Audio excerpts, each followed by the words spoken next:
Own your next move. Bold moves in business and life. Every successful story begins with a bold decision. Join me, Jennifer McPherson, as I uncover conversations with entrepreneurs, leaders, and innovators about pivotal moments that shape their journey.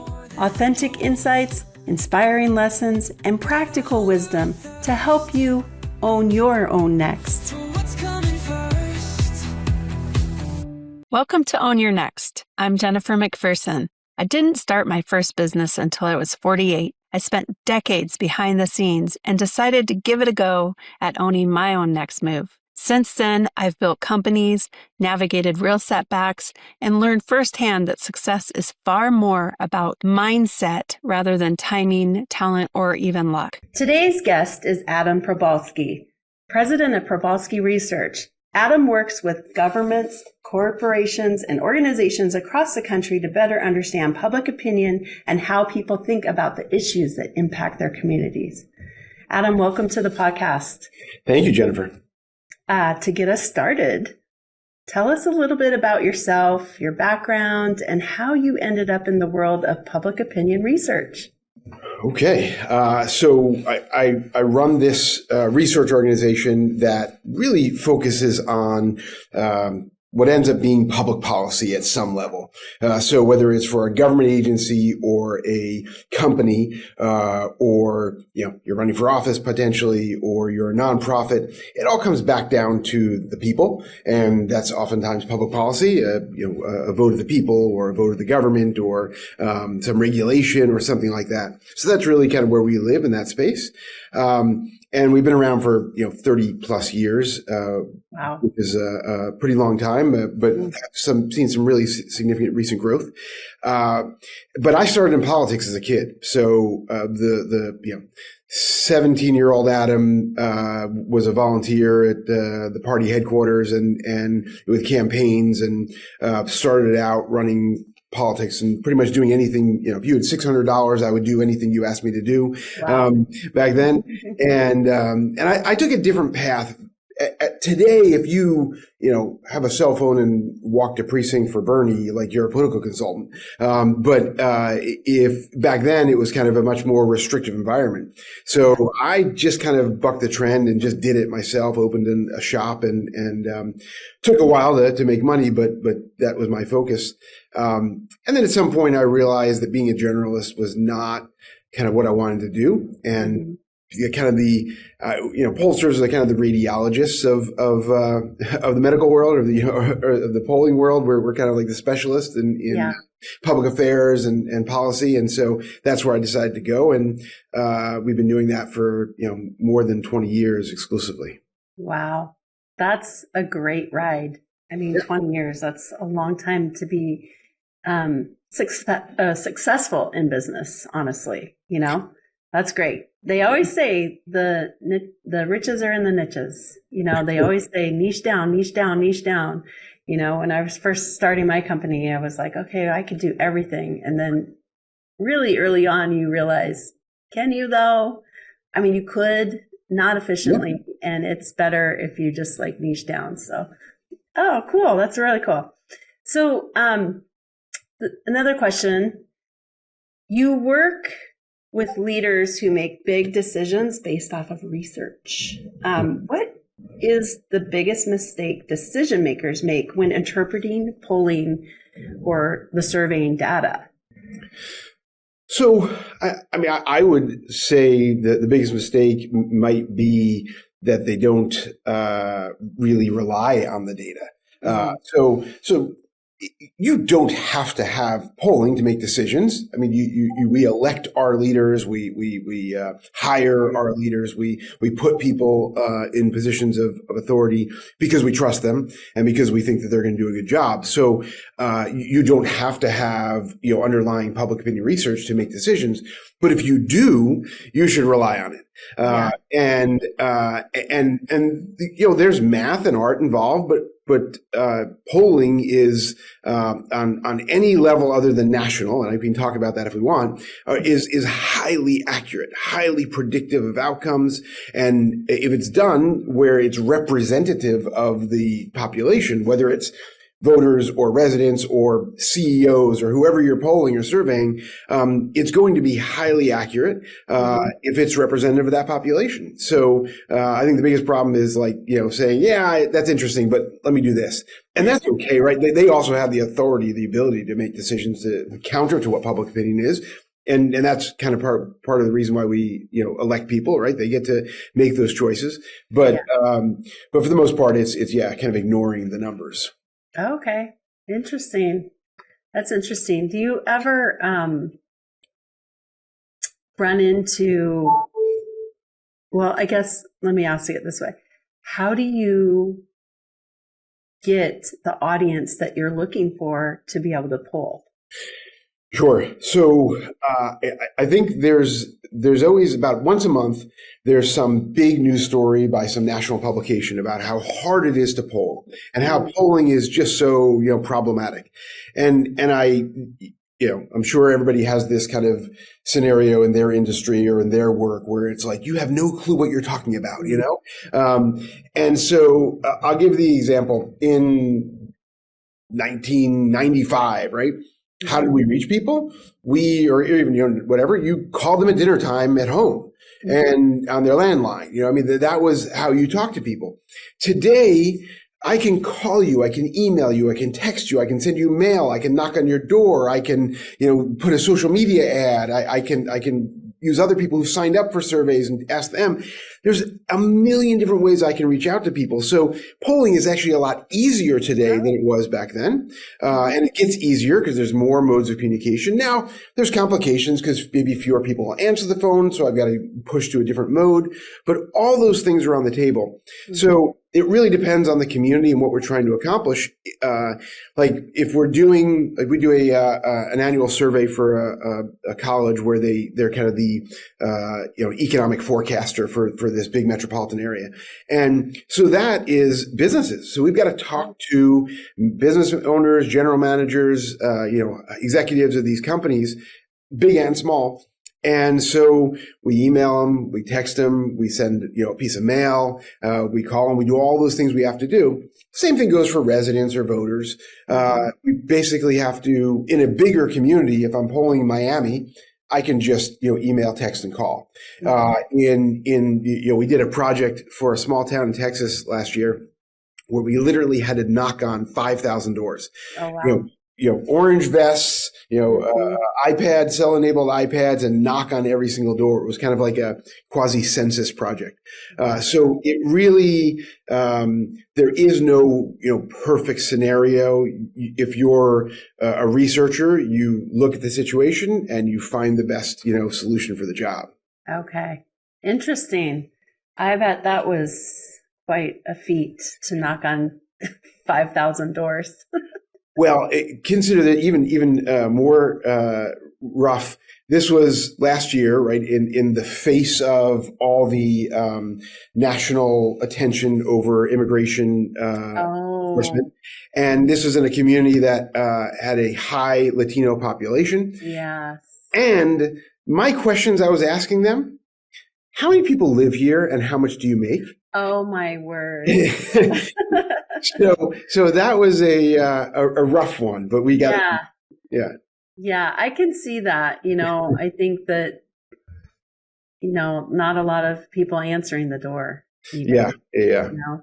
Oh wow, interesting. So AI, we all know the big word, the AI word. It can analyze an enormous amount of information very quickly. Yep. How are you seeing tools like AI enhance or support the work that you're doing in your firm right now?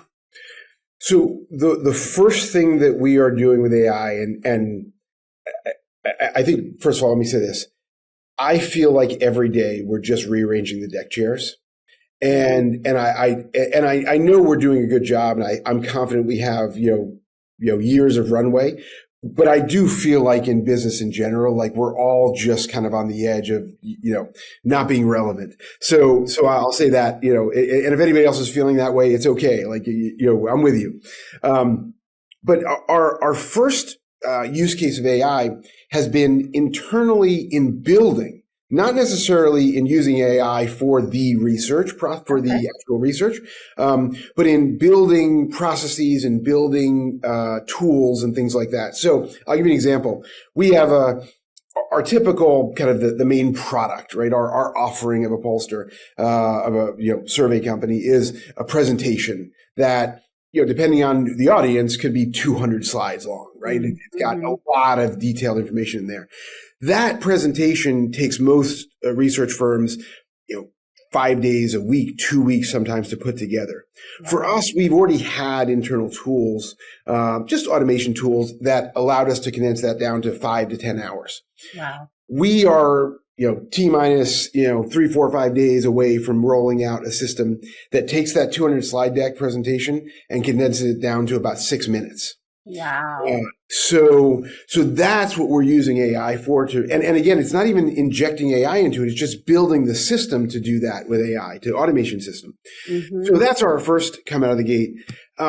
We did actually last week had our first use of AI in analysis of open-ended responses. So we did a big project for a library system in Texas, and we had 4,000 open-ended responses to a survey. Now, in most cases, a lot of research companies, old school, you'll sit there and you'll look at each one and code them, right? You'll say, okay, that belongs in this category, that belongs in this category. And that could be a week-long process for one person or a couple people to do.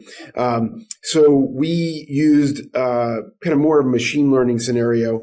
And it's not as easy as you'd think. It's not as easy to just upload to, Claude and say, hey, put this into categories, It's more complex because the nuances of what people say are unique. If you said, I want the library to be open more often, that may be one category. And if I said, I'm worried my kid, won't have a place to study after school, because the library's closed, AI may not realize that should be the same category, but that's really what it's about.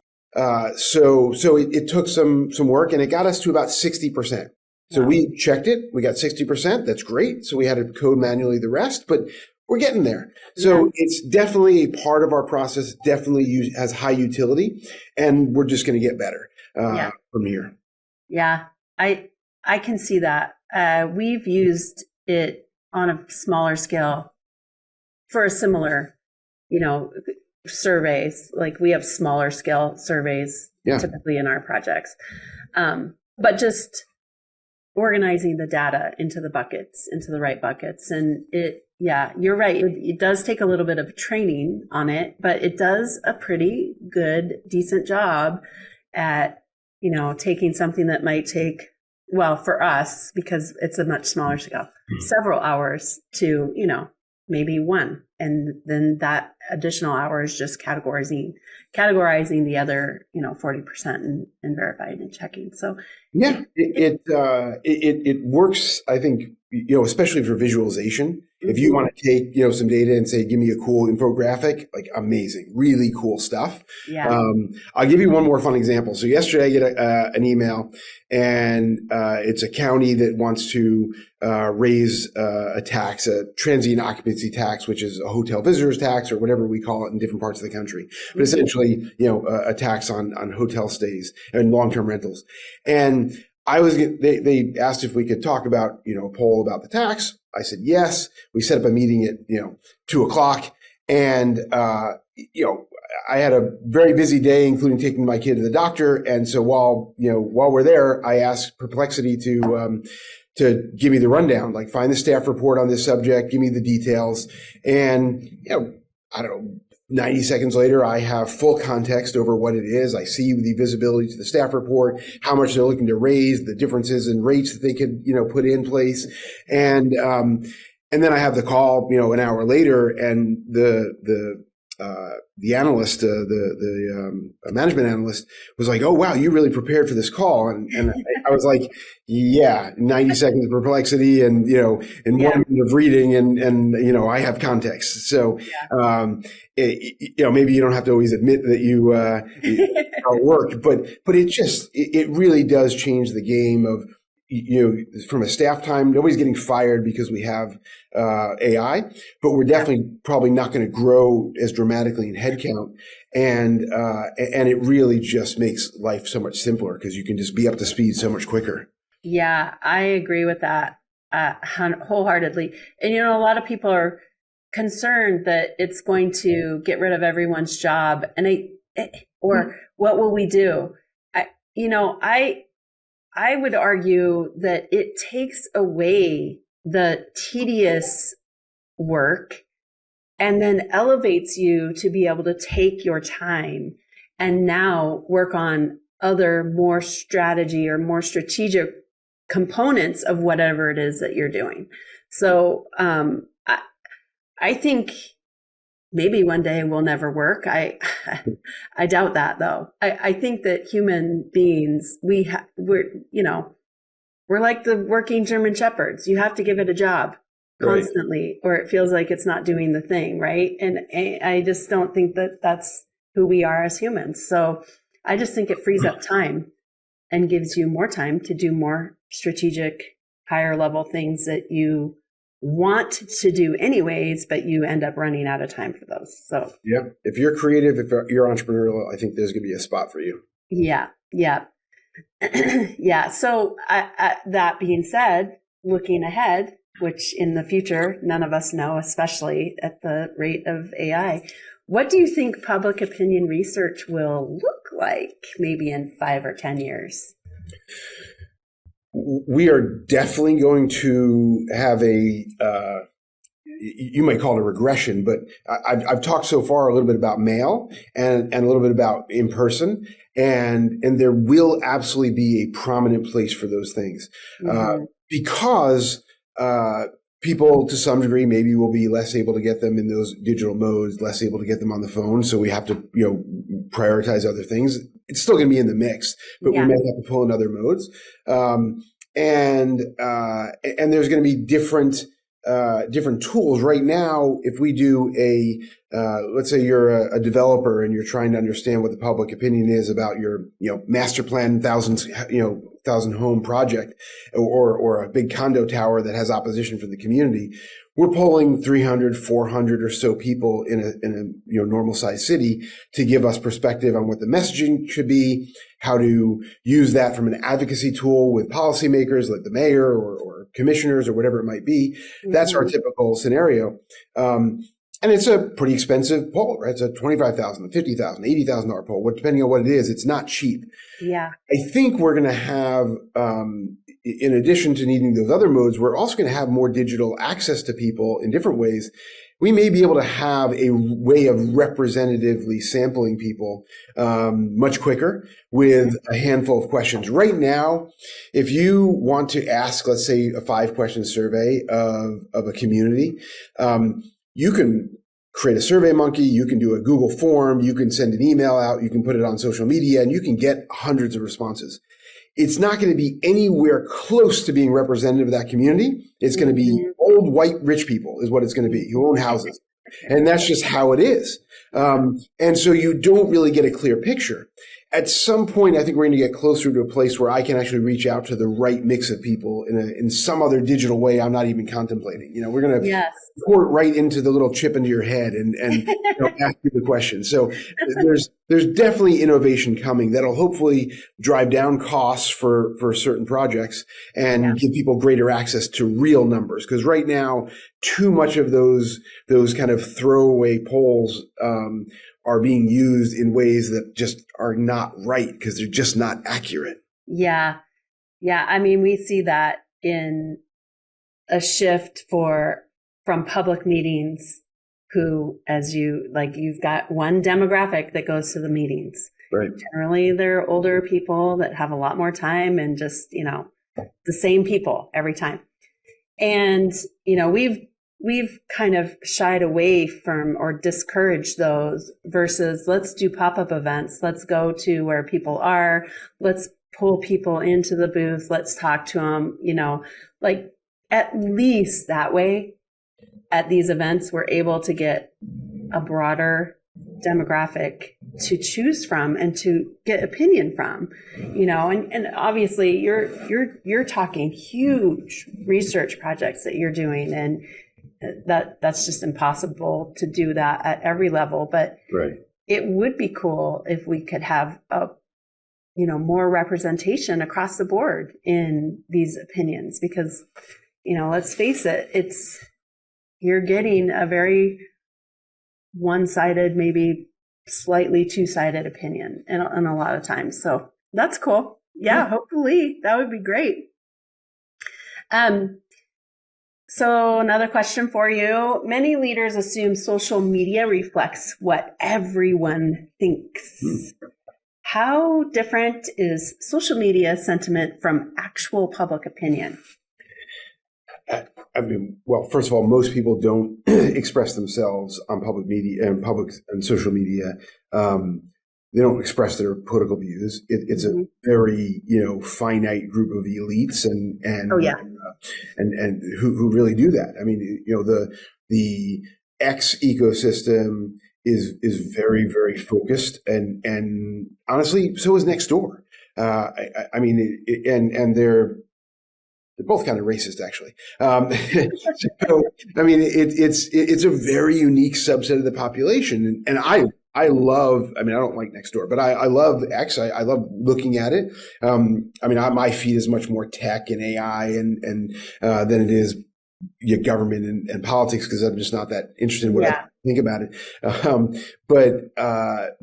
But it's a very finite group of people who really express themselves there. So it's just not representative. And that's, I think to us, data is data, and information is information. And so we want all of it. Like, when we start on a project for the state of Minnesota, or some county or whatever it might be, we do all that deep dive into open source research. We look at social media, we look at blogs, we look at news articles, we look at all the different places people are commenting, and we think that's really relevant, because there's something in there, even if it's not representative, that we need to understand and test a broader community. But it's just not reflective, and just as much as the council member who says, like, oh, I talk to everybody all the time, at Walmart, and I hear their perspective. I don't need to know what, we can just put a question on Facebook on our city's page and see what people say. Yeah, right. You're right. You can absolutely do that, and you will absolutely get a biased response, and that's okay, because it's information. But just don't rely on that to make your decisions. Make your decisions by gut. You get to do that. Just don't make it by social media post. Yeah, exactly. I think there's a lot of people that have a misunderstanding of what, what social media brings to the table. Like, it is very one-sided, or one-sided or the other-sided. And I think what you're seeing, you just don't know. And I think that's what's so cool about public polls and researching, is you get more of a real picture than you do on social media. I think social media is, I don't know, I try not to read into a lot of social media ever. One of the things that I'm curious about, what was something that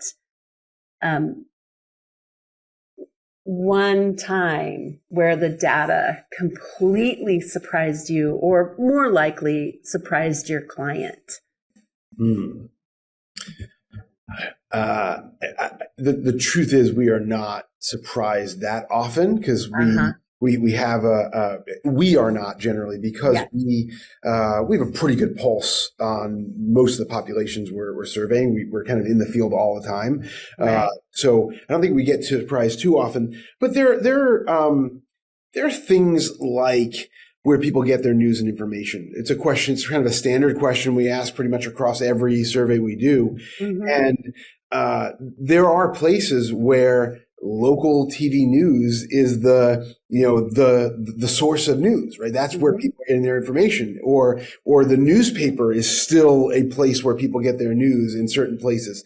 And so I'm always surprised because for the rest of us, it's literally, whatever online channel. It's YouTube and TikTok and X or whatever it is. Like that's how a lot of us get our news. But there are still pockets of the world where, they look to get that newspaper and open it up. And sure, some of them are looking at the app, but that local newspaper is how they get their news and information.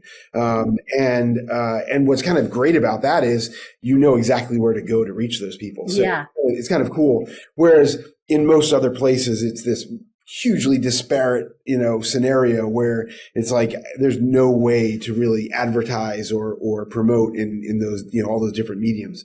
So I think that's one of the things that's so surprising to me sometimes, where it's like, wow, people watch local news. Who knew? Right. Yeah, that surprises me too, because there's a lot of, the world is now at your fingertips. You have a computer in your hand 24/7. It is the vast amount of information that you're getting on a daily basis. So it's pretty crazy. Let's see, I have one more question to ask. And this one I ask every time.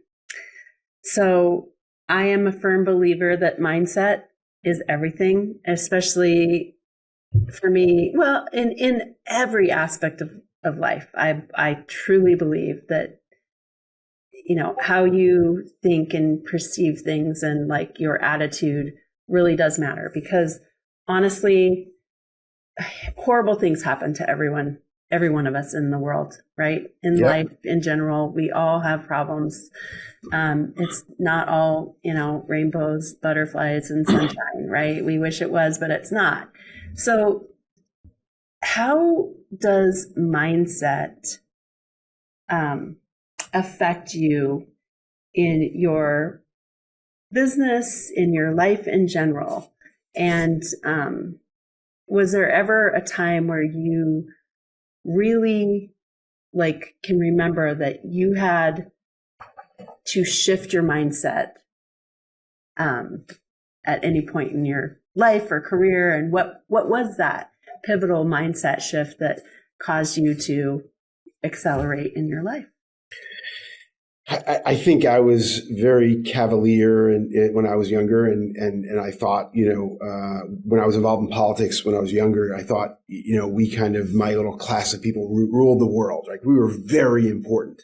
We hung out with senators and presidents and heads of state, and I definitely thought I was important, I'm sure. Yeah.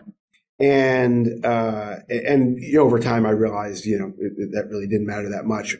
But I guess, I'd certainly say having a special needs kid definitely, changed my mindset about a lot of things.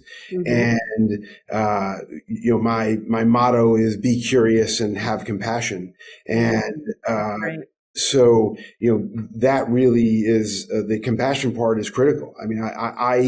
I find it hard now to judge people, because I know, you're driving slow in the slow lane or whatever, and there's a reason for it. I know there is, or you're late to a meeting. Like I'm sure there's a reason for it, because I'm going to be late to that meeting, and there's going to be a crazy reason for it. Like my house is in chaos, because I've got an autistic kid who, can't settle down or whatever it might be, or at the grocery store where, some kid is screaming and you're like, come on, can't you keep your kid quiet? Like, I have no idea what's going on there, but I have full compassion. Something's happening there that is not my business, so I think that's definitely it, is the compassion part that came into my vernacular and the way I look at the world when my life changed, for sure. Yeah, no, that's great, and such a good perspective. I have 5 kids, and I remember a story. I'm going to tell you the story. I had my first child when I was 19.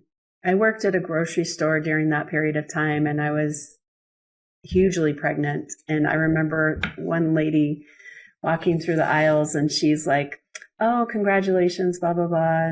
And she was very kind. And she said, and I said, I'm just looking forward to, holding my baby and all this stuff. And then she said something like, wait until they're teenagers. And I looked at her and I was like, I'm sorry that your kids are so awful. Like, whatever. Don't assume that I'm going to be a bad parent. I had no idea, right? I had no idea. I was young. I was 19, completely naive. And then I remember when my kids started becoming teenagers and I thought, wow, I wish I could find her today. I never said a word to her, but in my mind, I was being judgy and thinking, I'm sorry that and I wish I could find her in the universe and say, I'm sorry that I thought those things about you because I was wrong. I think perspective, it's all about your perspective. And I think that being understanding of other people and the things that they've experienced or they are experiencing, and not comparing yourself to those people because you have no idea what just happened in their life in the last day or year or lifetime. So that's actually a great example of when I was growing up in the business. I had peers who were like a decade older than me, and I had moments of like, wait a second, they have a house. Like, I don't have a house. I wish I was, like them, kind of a thing. And I don't really in general, and I, envy other people or have a sense of, jealousy. But those were moments where I had that, and then I kind of got over it and realized okay, you give yourself a few years, you'll get there. Yeah. And it's not the same, right? You just don't know what's going to happen. And no, that's great perspective. Well, thank you so much for being on. I appreciate it. And I appreciate your time. I know it took a little bit to reschedule this a couple of times. I was sick, then I had jury duty. So I apologize for that, but I'm really happy that we finally got to connect. And tell us where people can find you. I'm very findable. So if you Google me, LinkedIn, you can find my email on my website, probably my cell phone somewhere out there. Reach out. I have been the beneficiary of mentors and people who've opened doors for me my entire life. And I am very much the same. If someone calls me, asks me for advice, I'm going to give you 20 minutes. I'm going to talk to you. And I might give you another, 2 hours after that. I really want to be a supportive person to other people's journeys. That's fabulous. So spell your last name for us. Sure. Adam Probolsky, Probolsky. And it's Probolsky Research. Very, very, very reachable. Great. Well, we will have all this information in the show notes for everyone. And thank you again, Adam. I appreciate your time. Thank you, Jennifer. All right. Bye. Thank you for listening to Own Your Next. Subscribe and share with friends. And remember, success isn't behind you. It's boldly owning your next move.